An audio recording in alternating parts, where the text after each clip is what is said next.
بسم اللہ الرحمن الرحیم۔ السلام علیکم۔ بسم اللہ شریف کی ہر نیک کام سے قبل پڑھنے کی بہت اہمیت و برکات ہیں۔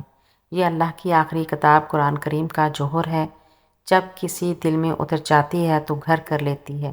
بسم اللہ کی بے کے نقطے کی برکت سے فیض کے چشمے ابلتے ہیں اور اللہ کی ہر مخلوق خاکی ہو یا آبی، نوری ہو یا ناری، فیض یاب ہوتی ہے۔ جب یہ آیت نازل ہوئی تو شیطان نے اپنے سر پر خاک ڈالی۔ اللہ رب العالمین نے اپنی عزت و جلالت کی قسم کھائی کہ جس کام میں میرا برکت والا نام لیا جائے گا میں اس میں برکت ڈال دوں گا۔ جس بیمار پر پڑھا جائے گا شفا ہوگی، جو اسے پڑھے گا اسے جنت نصیب ہوگی۔ ایک حدیث میں اللہ کے محبوب حضرت محمد صلی اللہ علیہ وآلہ وسلم نے حضرت ابو ہریرہ رضی اللہ عنہ سے فرمایا کہ اے ابو ہریرہ، جب تم وضو کرنے لگو تو بسم اللہ کہہ لیا کرو، کیونکہ نگہبان فرشتے جب تک تم فارغ نہ ہوگے برابر تمہاری نیکیاں لکھتے رہیں گے یہاں تک کہ تم وہ وضو مکمل کر چکو۔ حضرت جابر بن عبداللہ روایت کرتے ہیں، نبی کریم صلی اللہ علیہ وآلہ وسلم نے فرمایا، جب آیت بسم اللہ نازل ہوئی تو مشرق سے مغرب تک بادل چھا گیا، ہوائیں ٹھہر گئیں، جانور کان لگا کر سننے کے لیے مستعد ہو گئے، شیطان پر شعلے برسنے لگے اور پروردگار عالم نے اپنی عزت و جلال کی قسم کھا کر فرمایا کہ جس پر میرا نام لیا جائے گا میں اس میں ضرور برکت ڈالوں گا۔ ایک حدیث میں نبی کریم صلی اللہ علیہ وآلہ وسلم نے ارشاد فرمایا کہ ہر وہ اچھا کام جو بسم اللہ سے شروع نہ کیا جائے وہ بے برکت ہوتا ہے۔ حضرت ابو بکر صدیق رضی اللہ عنہ سے روایت ہے کہ سرور کائنات صلی اللہ علیہ وآلہ وسلم نے فرمایا کہ جو شخص ایک مرتبہ بسم اللہ پڑھتا ہے اللہ اس کے نامہ اعمال میں 10,000 نیکیاں لکھتا ہے، اس کی 10,000 برائیاں مٹاتا ہے اور 10,000 درجے بلند کرتا ہے۔ لیکن اس کے ساتھ ساتھ کچھ ایسی جگہیں بھی بتائی گئیں جہاں بسم اللہ الرحمن الرحیم پڑھنا بالکل ہی جائز نہیں۔ کچھ کا معمول ہے کہ انہوں نے جو بھی کام کرنا ہوتا ہے وہ ہر کام سے پہلے بسم اللہ پڑھ لیتے ہیں، لیکن کچھ جگہیں ایسی بھی ہیں جہاں بسم اللہ پڑھنا جائز نہیں بلکہ سخت گناہ ہے۔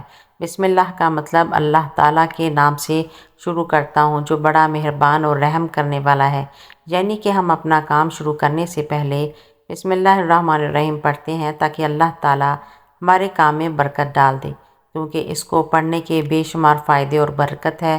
اللہ تعالیٰ نے بسم اللہ الرحمن الرحیم ہر نیک کام شروع کرنے سے پہلے پڑھنے کا حکم دیا ہے۔ اگر ہم ہر نیک کام کرنے سے پہلے بسم اللہ پڑھ کر شروع کریں تو اللہ تعالیٰ اس کے صدقے ہمارے کام میں برکت بھی فرمائے گا اور ہم اس کا اجر و ثواب بھی حاصل کر سکیں گے۔ اس کے ساتھ ساتھ سنت محمدی صلی اللہ علیہ وآلہ وسلم بھی پوری ہوگی۔ اگر آپ اپنا ہر نیک اور اچھا کام بسم اللہ الرحمن الرحیم پڑھ کر شروع کرتے ہیں تو آپ کا کام بھی مکمل ہو جائے گا، اس میں کوئی نقصان بھی نہیں ہوگا۔ لیکن ہمارے معاشرے میں یہ بات بھی عام دیکھنے کو ملتی ہے کہ کوئی جواری جوا کھیلتے ہوئے بھی بسم اللہ پڑھ رہا ہوتا ہے۔ ان جگہوں پر بسم اللہ پڑھنا جائز نہیں، کیونکہ بسم اللہ کا مطلب ہے کہ اللہ تعالیٰ کے نام سے شروع کرتا ہوں۔ یہ کہاں لکھا ہے کہ اللہ تعالیٰ نے ہم کو جوا کھیلنے کا حکم دیا ہے؟ اسی طرح کوئی شخص مسلسل دھوکہ بازی اور سود کے کاروبار سے مکان بنا کر اس پر لکھ دیتا ہے ھذا من فضل ربی، جبکہ شیطان خوب خوشیاں مناتا ہے مالک مکان کی اس حرکت پر۔